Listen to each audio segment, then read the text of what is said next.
Assalamualaikum warahmatullahi wabarakatuh.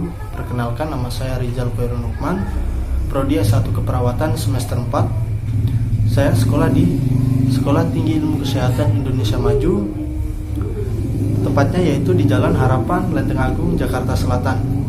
Baik, di sini saya akan menerangkan tentang edukasi saluran genital atau sering disebut dengan saluran perineum.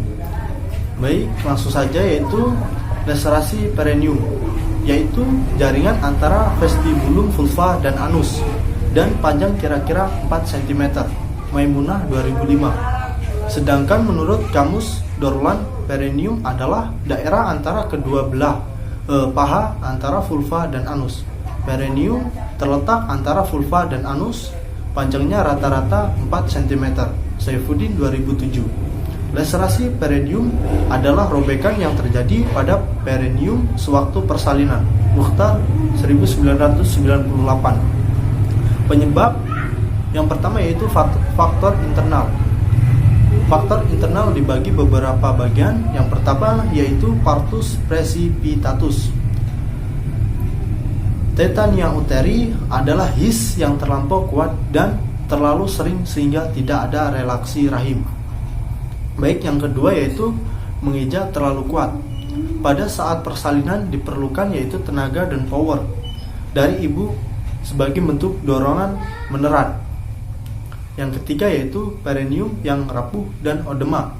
Pada proses persalinan, jika terjadi odema pada perineum, maka perlu dihindarkan persalinan per vagina karena dapat dipastikan akan terjadi yaitu laserasi perineum.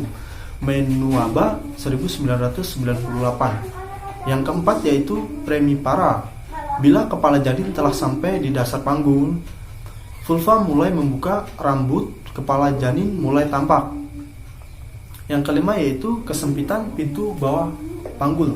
Pintu bawah panggul tidak merupakan bidang yang datar, tetapi terdiri atas segitiga depan dan segitiga belakang yang mempunyai dasar yang sama, yakni distansia tuberum.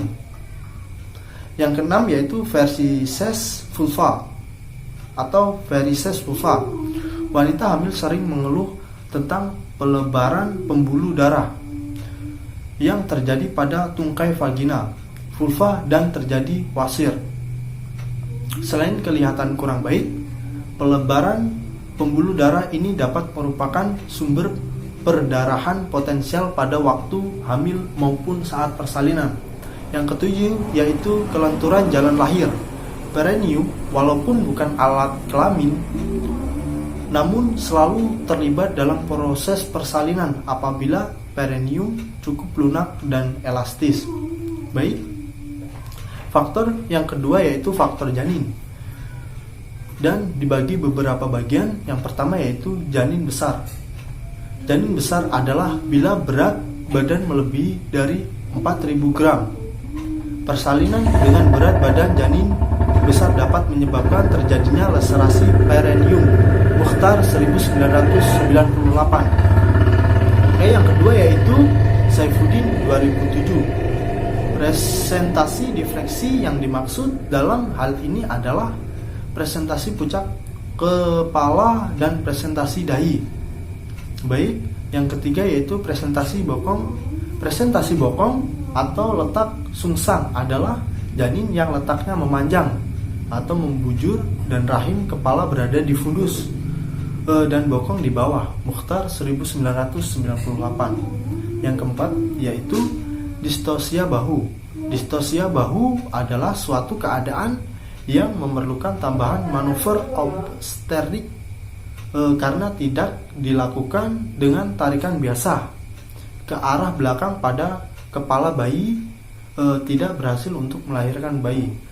Cunningham 2005. Kelainan kongenital seperti hidrocephalus.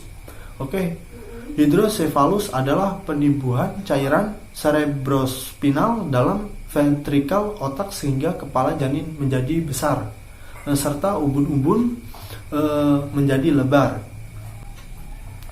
Yang ketiga yaitu faktor penolong persalinan. Mempunyai beberapa cara atau beberapa bagian. Yang pertama yaitu cara memimpin, mengejan, dan mendorong pada fundus pteri. Yang kedua yaitu keterampilan menahan perineum pada saat ekspulasi kepala. Yang ketiga yaitu anjuran posisi meneran. Ada beberapa anjuran posisi meneran. Yang pertama yaitu duduk atau setengah duduk. Yang kedua yaitu merangkak. Yang ketiga jongkok atau berdiri. Terus selanjutnya yaitu berbaring miring ke kiri. Terus hindari posisi terlentang. Oke. Yang keempat yaitu episiotomi. Penyembuhan luka pada perineum akan lebih sempurna bila pinggirnya lurus dan otot-otot mudah dijahit. Pada persalinan spontan sering terjadi robekan perineum yang merupakan luka dengan pinggir yang tidak teratur. Selanjutnya yaitu derajat laserasi perineum.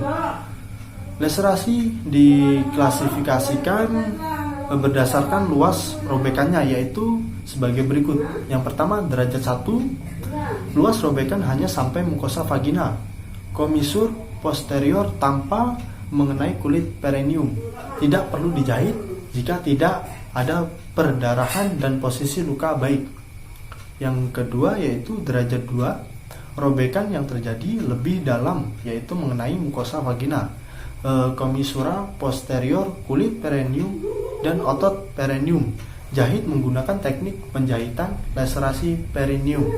Oke, yang C yaitu derajat 3, robekan yang terjadi mengenai mukosa vagina, komisura posterior kulit perineum, otot perineum hingga otot sphincter ani. Baik, yang D yaitu derajat 4, yaitu robekan yang terjadi lebih dalam, yaitu mengenai mukosa vagina, komisura posterior kulit perineum, otot sphincter ani sampai ke dinding depan rektum. Itulah beberapa keterangan tentang edukasi saluran genital atau perineum. Terima kasih.